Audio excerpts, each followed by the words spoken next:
Baik, Assalamualaikum warahmatullahi wabarakatuh. Izin perkenalkan diri, nama saya Hamda Fasya Putra dengan NPM 21150611101.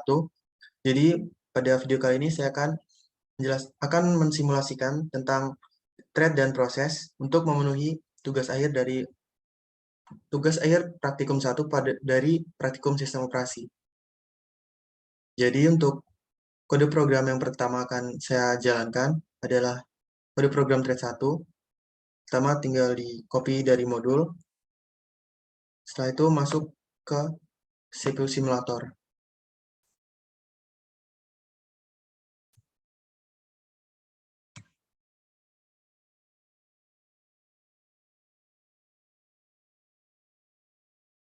Jadi untuk memasukkan kode program tersebut jadi kita tinggal masuk ke menu compiler. Kita tinggal masuk ke menu compiler. Nah, di sini ada program source input, di mana tempat kita akan meletakkan kode programnya.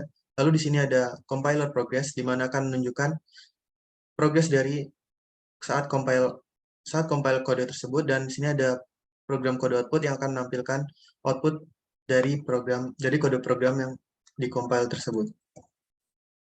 Jadi setelah mempaste paste kode programnya, yang pertama dilakukan adalah mengcompile-nya dulu.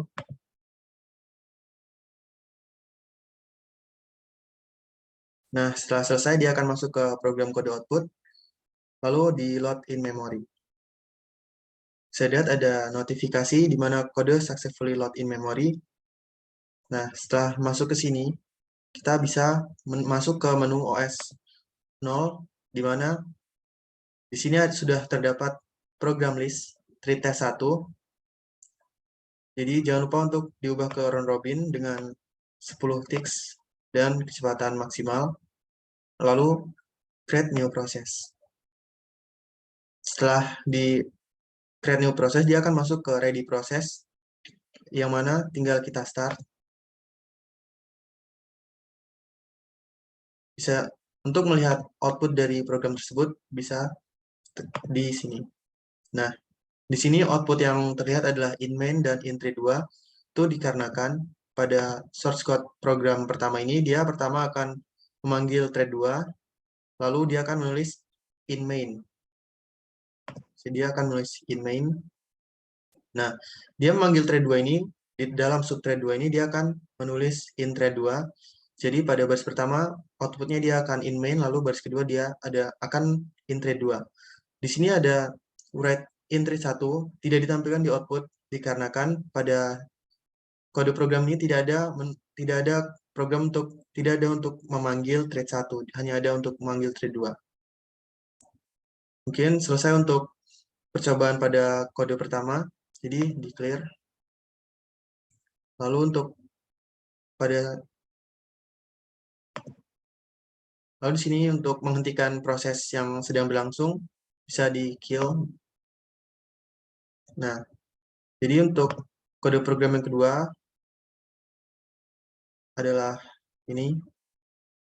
Tinggal kita masukkan sama seperti tadi ke menu compiler. Jadi untuk masukannya tinggal di new. Nah, masukkan sini sama seperti tadi. Lalu di compile.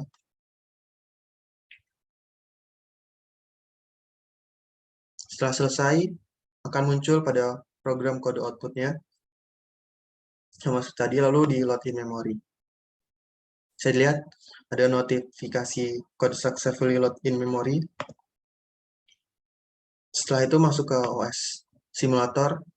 Sini sudah ada test 2, yang mana ini merupakan kode program list dari kode program yang kedua tadi. Lalu dipastikan untuk round robin dengan 10 ticks dan kecepatan maksimal. Create new process. Nah, setelah itu di start. Ada error bad data type. Bad data type lagi 2 kali. Jadi setelah error tadi itu ada in main ini pada outputnya. Untuk menyelesaikan error tersebut, pada kode program ini ditambahkan wait. Setelah itu tinggal di-compile lagi.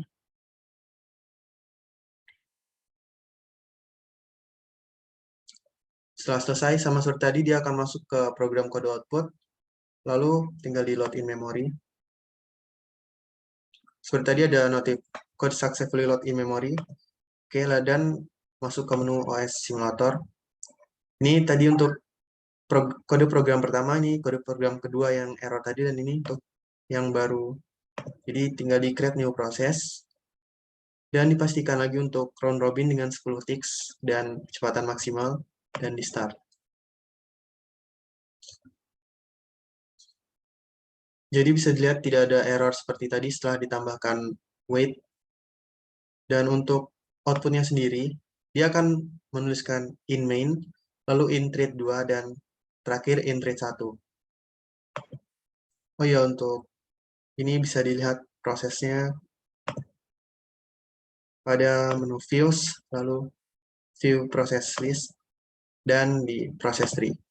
Jadi pada proses ini ada yang berstatus waiting, ada yang berstatus running dan ready. Di mana running dan ready ini bergantian.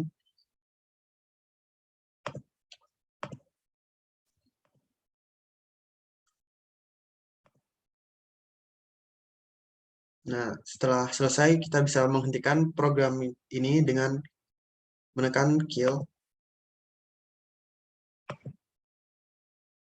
Nah, setelah program selesai, malah dia akan pada outputnya akan ada hello 1 dan hello 2.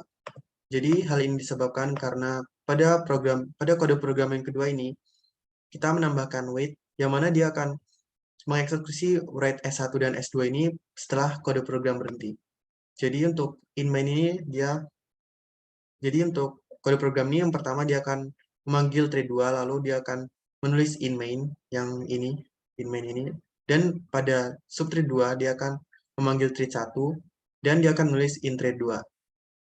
Nah, setelah itu dia akan pada subthread 1 dia akan menulis in thread 1.